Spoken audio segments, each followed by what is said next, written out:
If you have been struggling with hair loss and someone offered you a pill that would make all your hair grow back, would you take it? Believe it or not, my guest on this week's episode of the podcast, Barb Betts, would not take this pill. And she has had quite a hair journey. Want to know why she wouldn't? Definitely stick around. I'm Dr. Mina. Welcome to my channel, The Skin Reel, where I give viewers real skin education and information so that you can make informed decisions about your skin's health. And when we're talking about skin, we're also talking about hair and nails. Sound good? Let's get into it.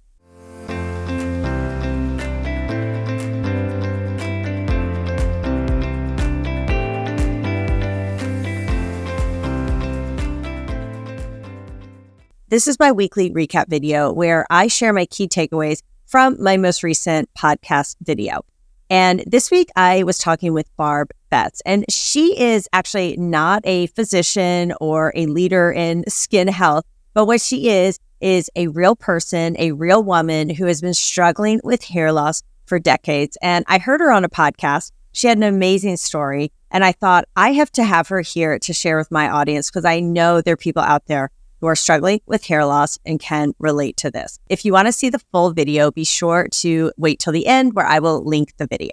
All right, so this was such a powerful episode, and I'll tell you, I first heard Barb tell her story on another podcast where she was talking about the importance of relationships and authenticity in building relationships. And I thought, who better to have on my podcast to talk about her journey with hair loss? Because I've had a lot of hair experts on, and I've talked a lot about hair loss, but I've never had someone share their personal experience with hair loss. And I thought, how powerful this is someone who has really taken what was a really emotionally charged issue, something that really caused her a lot of shame and secrecy. And she has now flipped the script and turned her life and now made this a huge part of what she speaks about.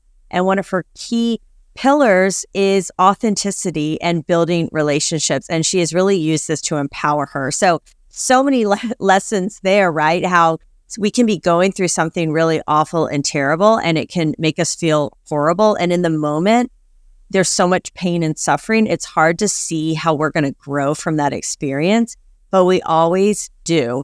It just takes time. We just have to kind of put our heads down. We have to get through it. But when you come out on the other side, you'll look back and you'll realize, oh, I see why I've changed, and this is how I've changed for the better. I love that about her story as well, and how she's really turned it into such a positive, impactful thing, and she's really using it to spread awareness. So hair loss, this is something I just thought men suffered from, and embarrassingly up until probably about 10 years ago. And now I realize that it's so emotionally charged for women as well, and that really everyone's going to lose their hair. Men, women, you live long enough, you're going to have hair thinning. But during sort of midlife for a lot of women, we get accelerated hair loss, especially during menopause. And that is because the lack of estrogen. And so I'm seeing a lot of women coming in complaining of hair loss and what to do. And I'll say even for myself, I felt like I had more scalp show in the front than I've ever had before. And that kind of freaked me out because I'm used to having really thick, long hair, and I didn't think I was going to have hair issues. So it's really very universal. We just don't talk about it a lot with women. And I think it's really stigmatizing for women as well, because when we lose our hair or thin, people think we're going through cancer treatment or we're sick, or something is wrong with us. And that can certainly affect your relationships, whether it's your personal relationships, or maybe it's a job. If someone sees you and they think you're sick or ill, they may not think you're the right person to hire or the right person to speak at their event. So it can have other ramifications too. And sometimes people think, well, hair, it's just a vanity metric. It's just cosmetics, it's really not that important. But hair is so important for our psyche and our emotional well-being, especially as women. It gives us that femininity. And so when we lose it, it can be really difficult, I would say, for most people. Maybe, I'm sure there's some people out there who really just don't care and can deal with it. But it's so much more than just vanity, right? And as Barb shares in her story, it really affected her confidence. She was afraid to miss out on promotions, and and her business because she didn't want people to think less of her, that she was ill or sick. She also really had to structure her whole life around her hair loss. She would spray it with this product called Topic so that it would look fuller and thicker, which was a great product. But then if it rained, it would immediately start dripping down her face. So she constantly had to be aware of, is it going to be raining? Make sure I have my umbrella. Make sure I'm not caught in the rain. I can't go swimming. I can't sweat at the gym. Like all of these things that she had to change in her life because of her hair loss, that it really was all consuming. And Barb had a lot of reasons for hair loss. Sometimes we'll say, get your labs checked and do this or do that. And that's all important with hair loss. You've got to rule out underlying medical conditions. But what do you do if you correct your medical condition and you're still experiencing hair loss? If you've got multiple reasons for hair loss, you've got genetics, which you can't change. You've got hormonal changes with aging. Maybe you have an autoimmune condition, right? So you have all these things going on at once. Even if you correct the medical issues, it doesn't mean all the other stuff is going to magically improve. And that's what Barb was facing, that she did have some underlying medical things, but even when those were corrected for, she still had the hair loss. And what I think is she shared too is that she was just prone to really any gimmick or hype out there because she wanted her hair so badly. She was willing to do anything, spend any amount of money. And unfortunately, I see that a lot with people with aesthetic stuff, that it can be so detrimental to have this perceived flaw or problem that people will spend exorbitant amounts of money to get it fixed. And they fall for a lot of snake oil and false advertising and false hope. And what I love that Barb shared is that this pivotal moment for her was when she went to see a hair transplant surgeon to do hair transplants. And hair transplants, I have seen some amazing results, typically for men with hair transplants, and really great results. But I have also seen the failures, and you can see the line on the back of the head where the hair was taken. And this doctor told Barb, look, basically, I can charge you for this and I can do the procedure, but here are the facts. Most likely, it's not going to work. Odds are not in your favor that it's going to work. And even if it does work, it will take decades for your hair to grow out to the length that you want. And I think that's a point people forget. For men, they just want to grow their hair a couple centimeters, right? Maybe an inch, maybe. But for women, you don't necessarily want such short hair. You want longer hair.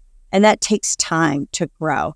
And I love that he was honest with her. And I tell this to people all the time. You want to make sure that you are seeing someone who will tell you no. Because if they're not willing to tell you no, then I don't think they always have your best interests at heart. They're just looking to sell you something.